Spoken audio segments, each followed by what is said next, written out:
સુરતમાં પડી રહેલા સતત વરસાદ અને સુરત ગ્રામ્યના વરસાદની સીધી અસર હવે સુરતમાં જોવા મળી રહી છે। સુરતના મધ્યમાંથી પસાર થતી ખાડીઓ ઓવરફ્લો થઈ છે, જેને લઈને પર્વત પાટિયા વિસ્તારમાં ધીરે ધીરે પાણીનું લેવલ વધી રહ્યું છે। ત્યારે આ દ્રશ્ય જોઈ શકાય છે મહાનગરપાલિકાના સફાઈ કામદારોની આવાસ સોસાયટી છે, જે પાણી ઉતરતું હોય અથવા પાણીનો નિકાલ કરવાવાળા જે કર્મચારીઓ કામ કરે છે, ખુદ એમના રેસિડેન્ટ વિસ્તારમાં પાણી ભરાઈ ગયા છે અને પાણીનું લેવલ ધીરે ધીરે વધી રહ્યું છે। અત્યારે 3 ફૂટ પાણી છે, ધીરે ધીરે પાણી 5 થી 7 ફૂટ થઈ જતું હોય છે।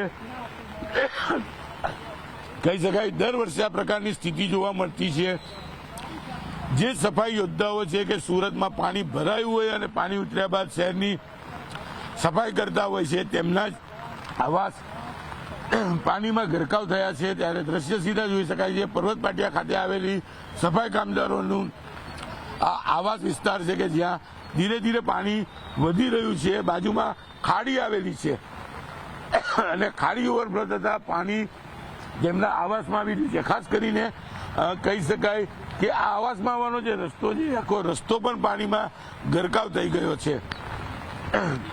આ સમસ્યા વર્ષોથી છે। સિઝનમાં બીજી વખત આ પ્રકારની સ્થિતિ છે, એટલે કે કર્મચારીઓ કામ કરે કે પોતાના ઘર પરિવારને સચવે, તે સૌથી મોટો સવાલ છે।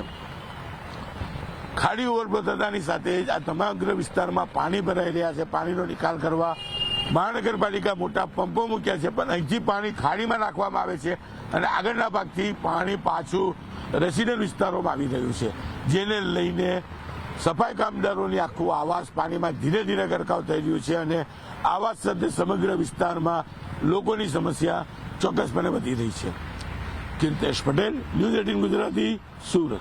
સુરતમાં પડી રહેલા સતત વરસાદ અને સુરત ગ્રામ્યના વરસાદની સીધી અસર હવે સુરતમાં જોવા મળી રહી છે। સુરતના મધ્યમાંથી પસાર થતી ખાડીઓ ઓવરફ્લો થઈ છે, જેને લઈને પર્વત પાટિયા વિસ્તારમાં ધીરે ધીરે પાણીનું લેવલ વધી રહ્યું છે। ત્યારે આ દ્રશ્ય જોઈ શકાય છે મહાનગરપાલિકાના સફાઈ કામદારોની આવાસ સોસાયટી છે, જે પાણી ઉતરતું હોય અથવા પાણીનો નિકાલ કરવાવાળા જે કર્મચારીઓ કામ કરે છે, ખુદ એમના રેસિડેન્ટ વિસ્તારમાં પાણી ભરાઈ ગયા છે અને પાણીનું લેવલ ધીરે ધીરે વધી રહ્યું છે। અત્યારે 3 ફૂટ પાણી છે, ધીરે ધીરે પાણી 5 થી 7 ફૂટ થઈ જતું હોય છે।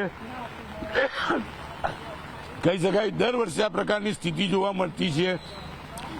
જે સફાઈ યોદ્ધાઓ છે કે સુરતમાં પાણી ભરાયું હોય અને પાણી ઉતર્યા બાદ શહેરની સફાઈ કરતા હોય છે, તેમના જ આવાસ પાણીમાં ગરકાવ થયા છે। ત્યારે દ્રશ્ય સીધા જોઈ શકાય છે પર્વત પાટિયા ખાતે આવેલી સફાઈ કામદારોનું આ આવાસ વિસ્તાર છે કે જ્યાં ધીરે ધીરે પાણી વધી રહ્યું છે। બાજુમાં ખાડી આવેલી છે અને ખાડી ઓવરફ્લો થતા પાણી જેમના આવાસમાં આવી રહ્યું છે। ખાસ કરીને કહી શકાય કે આ આવાસમાં આવવાનો જે રસ્તો છે, આખો રસ્તો પણ પાણીમાં ગરકાવ થઈ ગયો છે।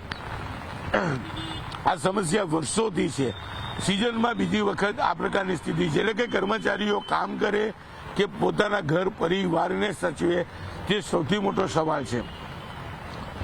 ખાડી ઓવરફ્લો થતાની સાથે જ આ સમગ્ર વિસ્તારમાં પાણી ભરાઈ રહ્યા છે। પાણીનો નિકાલ કરવા મહાનગરપાલિકા મોટા પંપો મૂક્યા છે, પણ અહીંથી પાણી ખાડીમાં નાખવામાં આવે છે અને આગળના ભાગથી પાણી પાછું રેસિડેન્ટ વિસ્તારોમાં આવી રહ્યું છે, જેને લઈને સફાઈ કામદારોની આખું આવાસ પાણીમાં ધીરે ધીરે ગરકાવ થઈ રહ્યું છે અને આવાસ સાથે સમગ્ર વિસ્તારમાં લોકોની સમસ્યા ચોક્કસપણે વધી રહી છે।